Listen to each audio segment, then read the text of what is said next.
Welcome to Laundry Day here at Lynde House. Laundry changed a great deal in the early 19th century. What had once been a tedious chore reserved for wealthier households and completed every 4 to 6 weeks was now something that happened on a much more routine basis in many homes. People were still doing their wash by hand in the 1800s, but the process had been made easier, mostly due to two factors. First, the Industrial Revolution had brought advancements to the washboard. Previously a heavy and cumbersome wooden contraption, the update to lightweight metal boards made it an easily portable household item. Second, knowledge and concern over proper sanitation had become very important to the public. Prior to this time, soap was made at home through a complicated, time-consuming process. Only those who could afford servants would have had the time and money to produce it. Moving into the 1800s, soap began to be mass-produced and was used with more frequency. Laundry soap could be bought in blocks like this and grated to create flakes that were easily dissolved in hot water. The addition of readily available soap, combined with the new style of washboards, made for a much easier wash day. Therefore, they occurred more often. But without washing machines, dryers, electric irons, steamers and spray-on stain removers, laundry day still looked a lot different during the 1800s. The actual washing was usually done on Mondays, as every housewife was told that Monday is the washing day with all good housekeepers. But preparation for Monday's washing usually began Saturday, or sometimes even Friday if there was a lot of mending to be done beforehand. I'll get changed into my house dress, and we'll get started.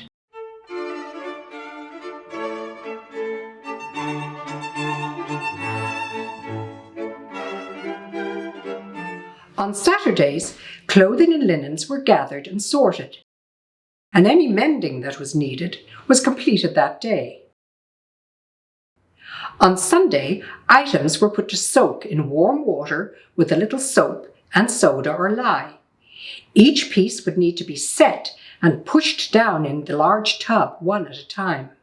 Monday morning required waking extra early to gather wood for the fire, hauling 20 to 40 gallons of water to a giant pot, and filling several other barrels with water to be ready for rinsing. What a relief it must have been when indoor pumps were finally installed to help cut down on this process. Next began the actual 4 stages of washing, consisting of firsting, seconding, boiling, and rinsing. With clothing turned right side out, soap was applied, and the clothes rubbed until the outsides were clean. Then each item was wrung out. This was known as firsting. Next, clothes were turned inside out, and using fresh water, the soaping, rubbing, and wringing processes were repeated. This was called seconding. The wringing of laundry was sometimes done by hand, but more often with a machine called a wringer or a mangle. While this was designed as a labor-saving device, using it was one of the more labor-intensive aspects of laundry day. They were often difficult to turn, and the top had to be adjusted depending on the thickness of each item. It was also very important to ensure that no fingers were accidentally mangled while guiding items through the mangle. Early wringers attached to the side of whichever tub you were using, but later bench wringers were advertised as an easier, tidier device, which got less water on your floors. Another tool that would often be used on laundry day was the posser. The word posser comes from the Middle English word pos, which means to pound or to beat. Washing could be pounded with the posser, using vertical movements to help remove excess dirt. The concave dome shape of the posser caused suction, making the job easier. The sides were perforated at regular intervals to allow water to flow through. Older possers were usually made of solid or perforated wood and were sometimes called dollies. Returning to our 4-stage laundry process, next comes the boiling. White cotton clothing, mostly undergarments and household linens, were boiled in soapy water. They were then removed from the boiling water using long sticks or tongs and wrung out again. After that, All items were thoroughly rinsed once more in fresh, clean water. You definitely didn't want to wear lye-soaked clothing. Everything was then wrung out one more time. Finally, the laundry would be taken to the drying area, preferably outdoors. Clotheslines would be used if available, or bushes on the lawn if not. In the winter months, indoor drying was necessary, but not always convenient. You may have noticed that the clothing items being washed were what was known as body linens or undergarments, such as chemises, pantaloons, petticoats, and stockings. What about the heavier outer clothing, like the beautiful ladies' dresses with their very large skirts? Because clothing was handmade, Victorians only had a few garments in their wardrobe. No matter how wealthy they were, it was important to preserve these pieces.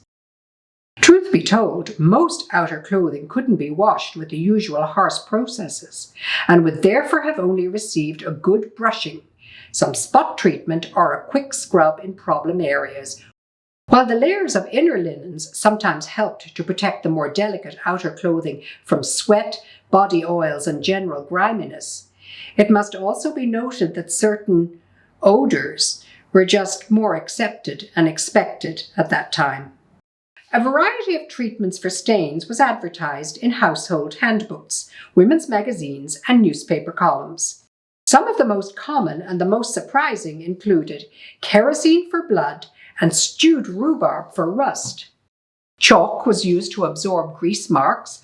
Coating muslin in butter before washing was supposed to remove paint, and quite interestingly, boiled fig leaves were recommended for any stains on a morning dress. As mentioned, most of the laundry was white. Therefore, many times bleaching was also necessary for full stain removal. To bleach, everyday garments were boiled in buttermilk, lemon water, or onion water.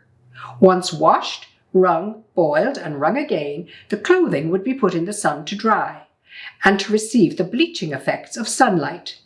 When the entire process was complete, it would be repeated until the desired whiteness was achieved. Another common method of keeping whites bright was a special product called laundry bluing. Bluing was made mostly of synthetic ultramarine and baking soda, and was sold in small blocks that could be wrapped in pieces of flannel, or it could be bought in little bags. These packages were added to the water and turned it a bright blue, which counteracted any yellowing of the linens. The most famous brand of bluing was Reckitt's Blue, who advertised that they were used by the royal family's laundresses. Of course, washing was only one step in the laundry process. If Monday was wash day, then Tuesday was for ironing.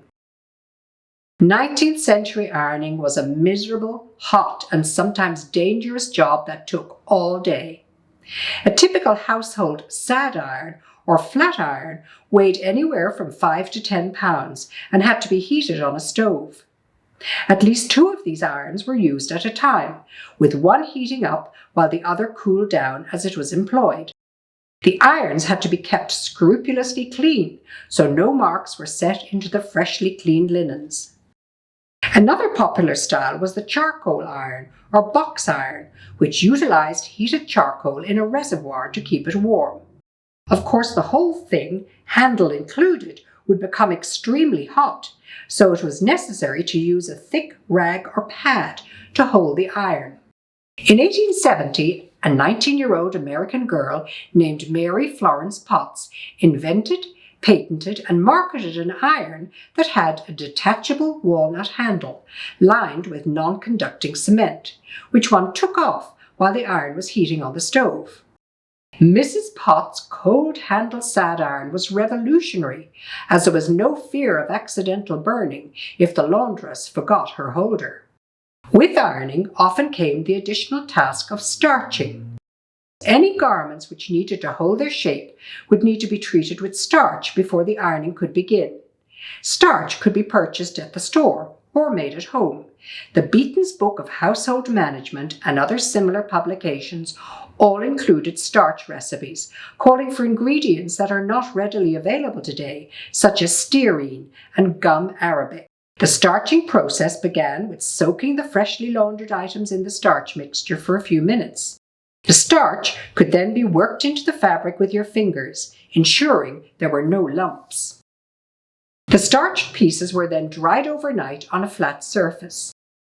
The items would be lightly dampened and sometimes rubbed with a bar of soap for an additional polished shine before ironing. Collars would be placed in a special collar box before completely drying for a proper curved shape. Of course, after the ironing came putting away all the clean laundry. Imagine what that was like when you had 8 children like Mrs. Lynde, or 16 children like their eldest daughter, Clarissa Lynde Warren. Laundry is ranked as the second least popular household chore in North America. The next time you take a synthetic wrinkle-free garment out of your electric dryer, take a moment to consider what laundry day was like for our ancestors and thank the inventors of our modern-day conveniences.